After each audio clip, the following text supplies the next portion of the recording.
So, the Scopes monkey trial turns 100 this year. According to the myth propagated by champions of Darwinian evolutionary theory, the Scopes trial was a great showdown between ignorant fundamentalist religion and enlightened scientific progress.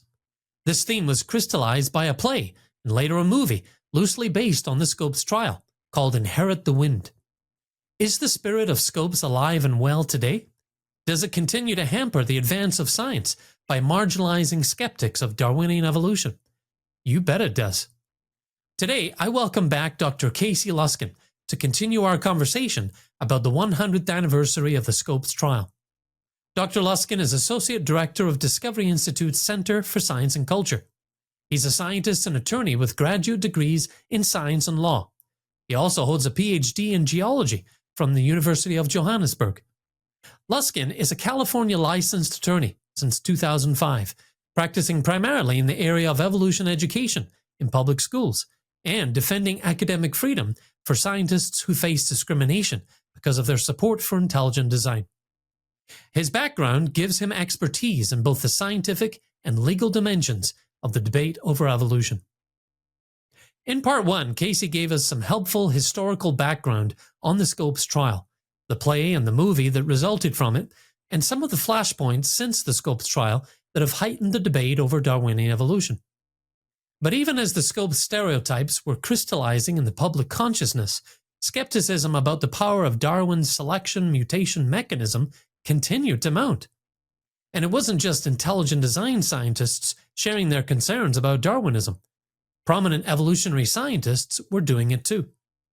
We'll also discuss how intelligent design has flourished in the last 3 decades, despite the spirit of Scopes being alive and well. Let's jump back into the conversation now. And it wasn't just intelligent design scientists who were pointing out problems with the Darwinian paradigm. I mean, prominent evolutionists were doing it too, right? Well, yeah. So in the 1960s, you had something called the Wistar Symposium. And this was very soon after they realized that you have information in the DNA that's encoding the genes. And what they said, one of the main points that came out from this Wistar Symposium, these were mainstream biologists and mathematicians. They were saying, look, we now know enough about, computer code and computer language to know that when you make random changes, that tends to degrade the information content and the functionality. Or if you look at language, if you make random changes to a human language, you tend to degrade that information content. And so one of the points that was made is, how can we, as the neo-Darwinian supporters in the neo-Darwinian model, say that random mutations in the DNA are actually generating all this useful information when, from our experience, random changes degrade information? And so that was the 1960s. But then you have had, basically modern neo-Darwinian theory had another 30 plus years to continue to develop. And then by the late 90s and early 2000s, you begin to have multiple leading evolutionary scientists who were acknowledging that modern neo-Darwinian theory had not explained the origin of new complex features. And there was this great line that's been used many times where they said that the neo-Darwinian model explains the survival of the fittest, but it does not explain the arrival of the fittest. And so this has become a sort of a rallying cry for a lot of, I would say, leading evolutionary scientists who are recognizing that the modern neo-Darwinian model really does not account for a lot of what we see in biology.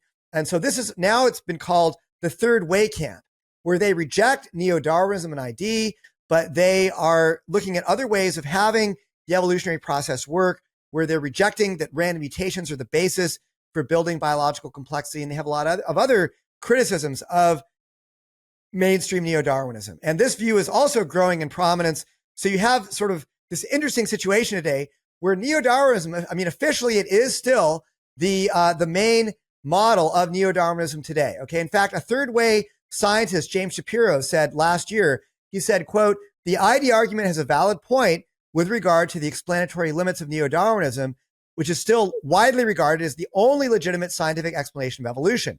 That's James Shapiro. Now, he is not pro-intelligent design. He's a third-way evolutionary biologist who's a critic of neo-Darwinism, but who does not support ID.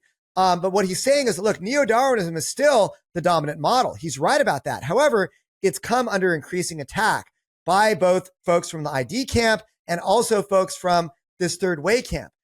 where we're at right now is this really, I would call, unstable place in evolutionary biology where folks are looking for a replacement model for neo-Darwinism, but they have not found one yet. None of the materialistic models of evolution, whether neo-Darwinism or some of these extended evolutionary synthesis models, none of them do a very good job of accounting for the origin of new complex biological features like animal body plans or wings and eyes, that sort of stuff. Nobody has solved the problem of neo-Darwinism yet. Neo-Darwinism's inability to account for biological novelty has not been fixed by these post-Darwinian third way extended evolutionary synthesis models. ID can account for it, but most mainstream scientists are not ready or willing to go there yet. But we're in this very unstable place where neo-Darwinism is kind of under huge critique, but we don't have a model that can fix the fundamental, at least a materialistic model that can fix the fundamental weakness of neo-Darwinism just yet. And so it'll be interesting to see where things go in the future, but that's kind of where evolutionary biology is at today. Yeah. But these critiques, as they were mounting, did have a response. The Darwin lobby has been pushing back, in recent decades, and that resulted in a surge of persecutions. We're talking tenure denials, job blacklisting, speech codes. I mean, give us a few examples just off the top of your head of those who have paid the price for their skepticism of neo-Darwinism. Well, there's so many examples of this, Andrew. And I mean, and we've talked about this on ID the Future before, but basically, for decades, there's been a pattern of discrimination against pro-ID scientists. You want to talk about Richard Sternberg, who was a biologist at the Smithsonian.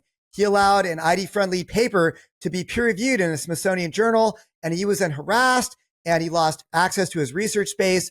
And a U.S. Office of Special Counsel investigation found that they created a hostile work environment trying to get rid of him. You could talk about a biology student or a doctoral student at Ohio State University who was doing a research project, a doctoral project on what happens when you teach students about scientific problems with evolution. And then 3 evolutionary biologists at Ohio State wrote a letter that claimed that there are no valid scientific data challenging macroevolution, and therefore they called the students teaching about problems with neo-Darwinism, quote, unethical and deliberate miseducation, and he was forced out. Iowa State University, you had Guillermo Gonzalez, who was a highly productive researcher there, deserved tenure. He was forced out by his department when they voted on his tenure. And when we did public documents requests behind the scenes, we saw that they basically used Guillermo Gonzalez's support for ID as a litmus test for whether or not they should give him tenure. Okay. There have been speech codes. In 2005 at the University of Idaho, the president instituted a speech code where he said that evolution was, quote, the only curriculum that is appropriate for science classes. And this was done in direct retaliation against Scott Minnick, who had just testified, a biology professor there, who had just testified in favor of ID at the Dover trial. Jerry Coyne, who of course is a evolutionary biologist at the University of Chicago. He attacked physics professor Eric Hedin, who at that time was at Iowa State University, teaching an interdisciplinary seminar that briefly covered ID. And he brought the Freedom of Religion Foundation against Ball State. They then basically went after Eric Hedin, and ultimately Hedin was not allowed to teach the course the way he wanted. And in fact, the president at that time at Ball State University issued a speech code that declared that intelligent design is not appropriate for science classes at their university. And so we see all this discrimination against intelligent design. 2 things that are very interesting here, okay? Number one, it's not just intelligent design theorists who have lamented the fact that they face discrimination, okay? Even some of these third way evolutionary scientists have lamented the fact that they don't have the freedom to critique evolution.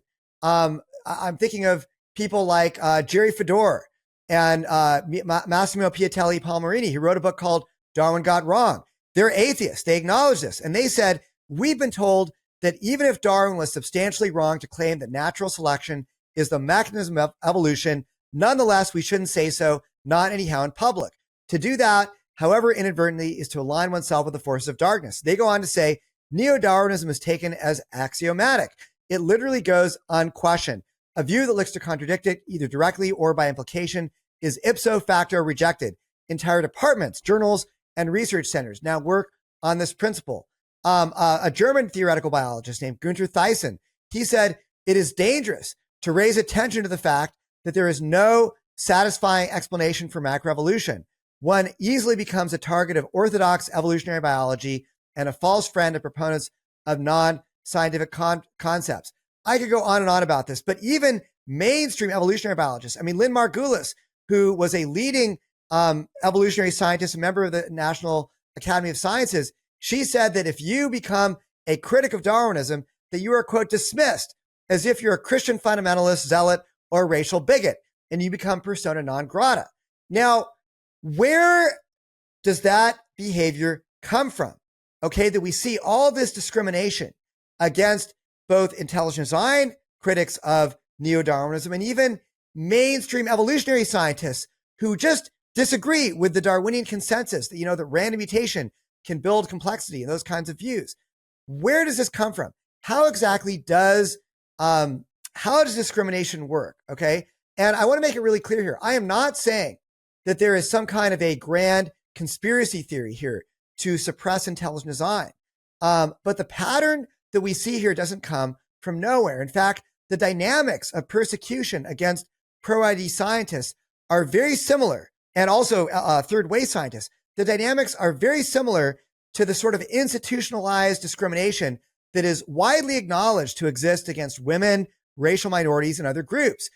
Basically, this is how it works, okay? It starts with stereotypes. Negative stereotypes become promoted in a culture, and these then lead to prejudice against individuals belonging to certain groups.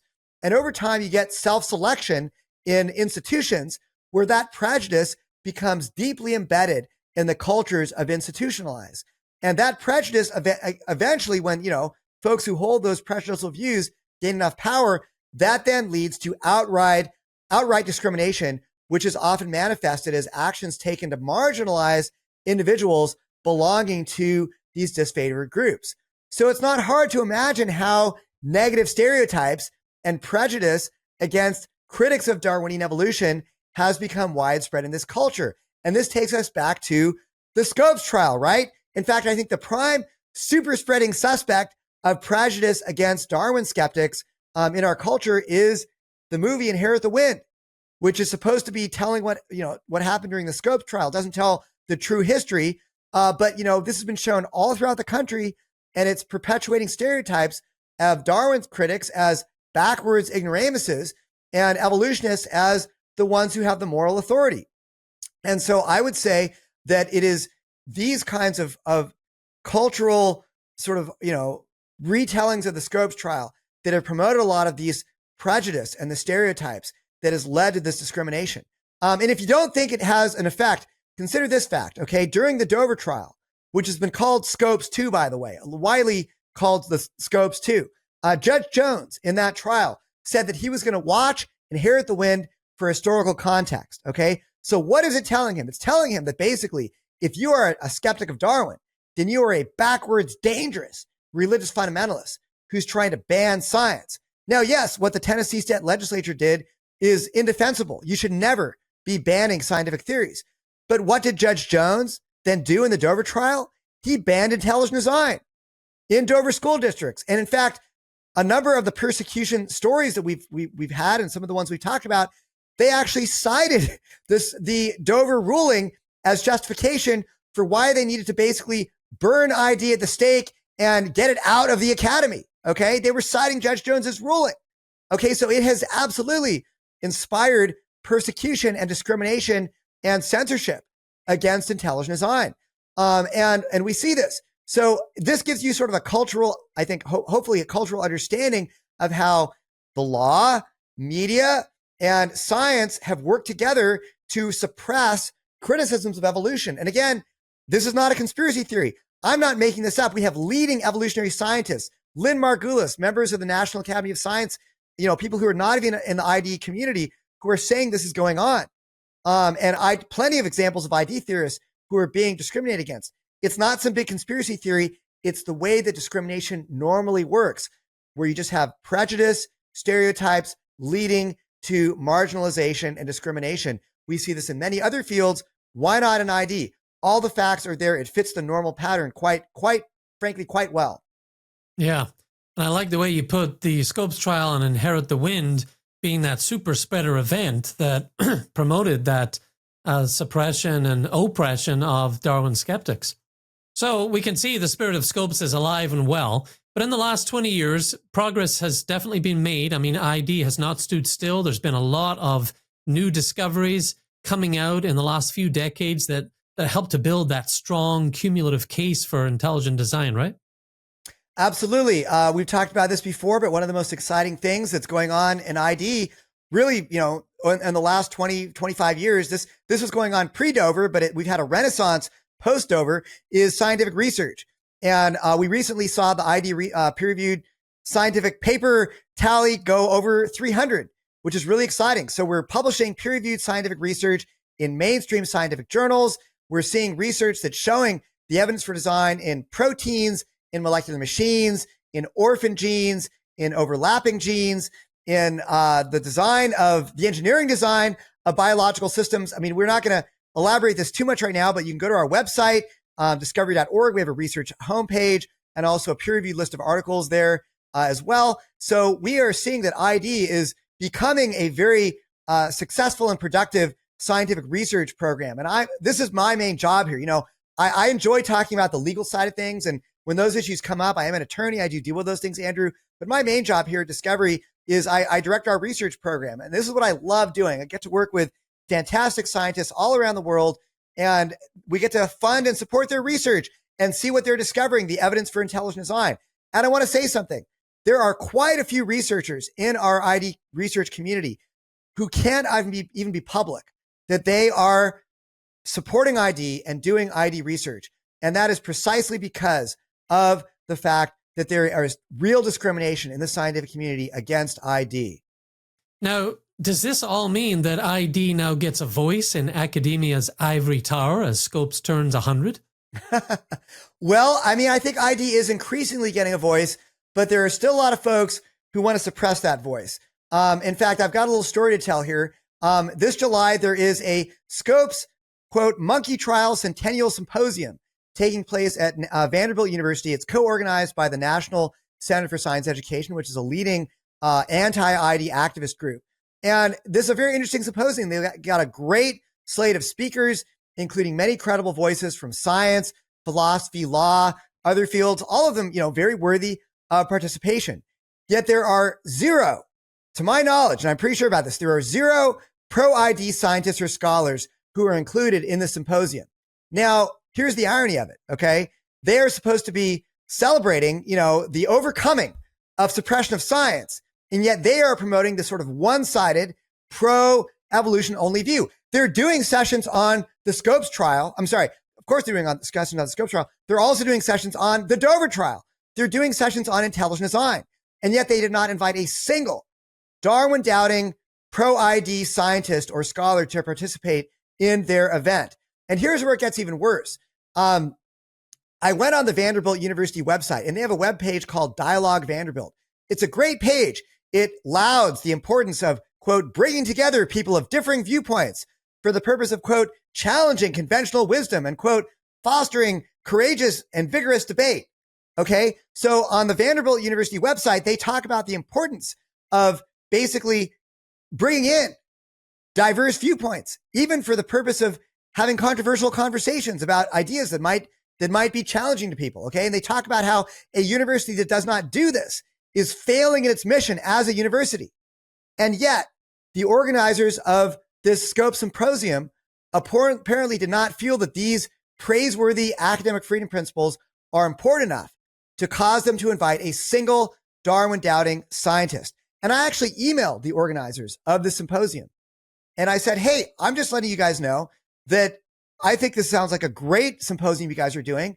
If you are interested in having a Darwin-doubting scientist, an ID-friendly scientist, I would be happy to give you a list of names. You could pick just one to participate. And I quoted this language from the Vanderbilt website and said, look, Vanderbilt is supposed to be engaging in dialogue and having different views coming together. But I don't think that your symposium is doing that. I would love to help you fix this problem. Guess what happened, Andrew? Did they respond at all? They didn't even reply to my email. They didn't even give me the courtesy of a response. Okay. I'm a leading voice in this debate. Okay. I've got a PhD in science. I'm an attorney. I'm not a scary person. I'm a nice guy. I have a history of, gracious dialogue with folks. I've shared the stage with folks from the NCSC before, and we had very friendly conversations. I'm very happy to do that. And I would come there, or not, doesn't have to be, could have been anybody from our community. We've got a whole large number of wonderful, gracious, intelligent scientists in our community. They had zero interest in even responding to my email, inviting them to have a conversation about, inviting just one person. So this is what we're up against today. Intolerance is alive and well in the scientific community. And, one of the things I said to them in the email is I said, look, over the last 5 years, we've seen a real crisis. And they're completely aware of what I'm about to say, that the public is losing trust in the scientific community because they believe that it's become politicized. Okay. I don't like that. I love science. I don't want this to happen. But look, I said to them, you have an opportunity here to show the public that actually you are interested in real dialogue over important topics like evolution. They didn't even respond to my email. So this is the mindset that still is alive and well among many evolutionists and evolutionary scientists and scholars in the scientific and academic community today. They want to pretend like there's no dialogue, no debate to be had, and they are refusing to have a real scientific debate on this issue. And they're trying to suppress people who disagree with them. Normally, when folks feel comfortable that the evidence is on their side, they don't behave like this. In fact, they think it's wonderful to have a conversation. So for some reason, these folks are not willing to have a conversation. I think it's very damaging to science, and I think it's very unfortunate because this was a real missed opportunity for them to help take a little step to restoring the public's trust in science. And unfortunately, they chose not to do that. Now, I wish they had, because I want to see science trust restored in science. And it's unfortunate this happened.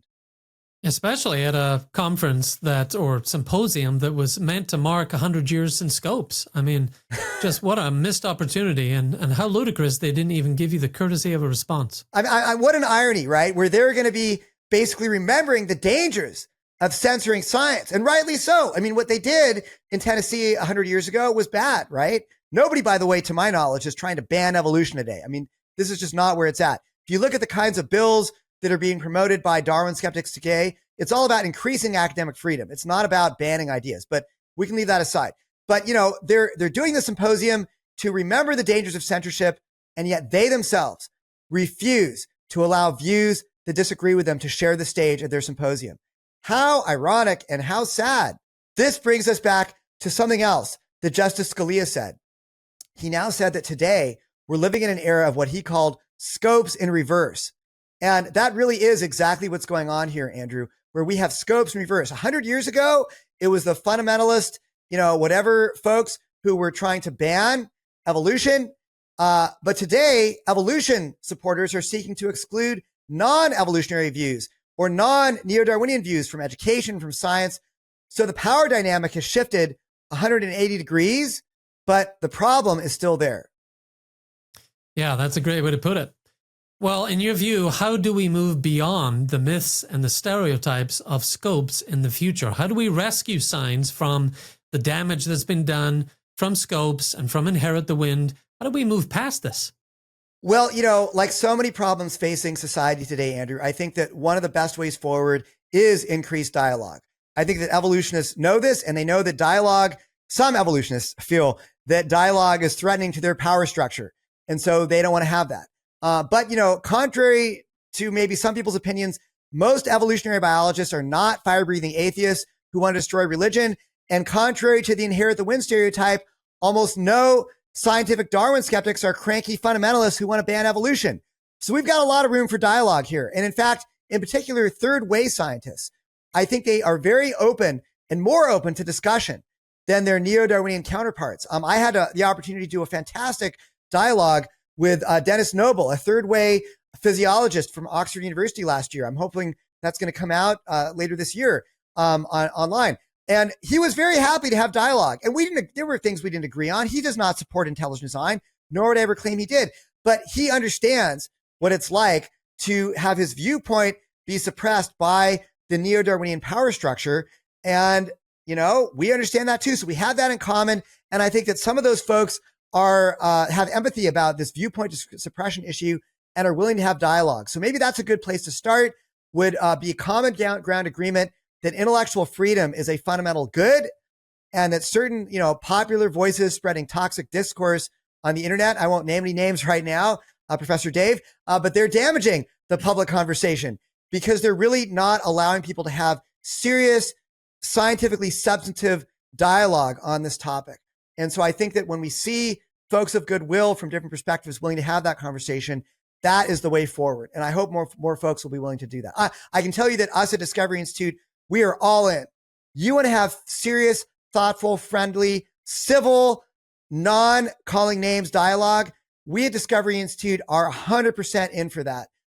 If you're in for that too, reach out to us. We'd love to participate in friendly discourse with you. Well, there it is. Folks at Vanderbilt, I hope you're listening. And elsewhere around the country, we are all in, and we want you to be as well. Casey, thanks for giving us the lowdown on the 100th anniversary of the Scopes trial. It's sobering in some respects, but still lots of cause for celebration. So I appreciate you joining me today. It is sobering. We've got a lot of work needs to be done to restore intellectual freedom in science and in academia today. We're not the only people saying this. There are people from many different topics who are lamenting the lack of academic freedom. But, evolution, we like to say they were canceling us before cancellation was even a thing. And they actually honed their cancellation tactics on us, ID theorists. We joke when we say that, but unfortunately, there's actually some truth to it. And now cancellation and viewpoint suppression and politicization in science and academia has exploded. It's even worse than it was, when they were just trying to get rid of us. So hopefully this can change. Yeah. Now, if people listening or watching want to follow our coverage of the Scopes anniversary and the trial, can you tell us where they would go? Well, we've got some articles and materials coming out on evolutionnews.org. I'm also a senior editor for Salvo magazine, and Salvo has a fantastic Scopes centennial issue coming out later this year in 2025. I think it's going to be a really nice treatment, have multiple voices, academics, scholars, writers from different perspectives talking about Scopes and this overall topic. It's a really nice collection of articles. Okay, so we'll look out for that, a full themed issue from Salvo magazine. And of course, you can follow our continuing coverage on these and other matters related to intelligent design and evolution at evolutionnews.org. Well, for ID the Future, this is Dr. Casey Luskin. I'm Andrew McDiarmid. Thanks for joining us. ID the Future, a podcast about evolution and intelligent design.